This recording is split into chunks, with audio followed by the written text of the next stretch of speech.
लगेला शराबी जैसा तोहर गलिया के रंग गुलाबी जैसा।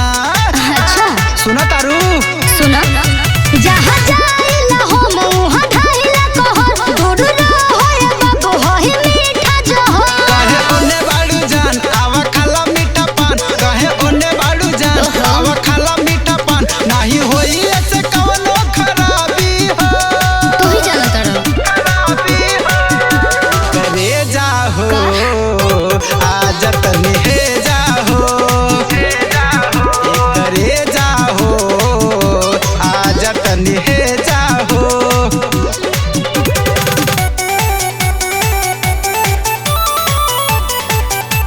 आज तनी हे जाहो।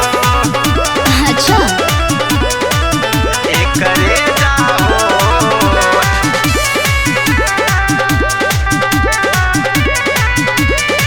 बढ़ चढ़ के जोनी भोलाए बाबू दिलवा दीवाना पे कोला तू काबू।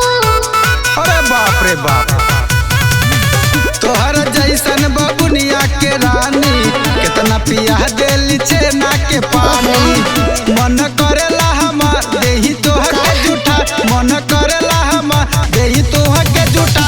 इतना भाव तू काहे खत बाड़ू, अरे अरे काहे घबरा तू। एक करे जाहो कहो। आज तनी हे जाहो, एक करे जाहो आज तनी हे जाहो। आजा ना अच्छा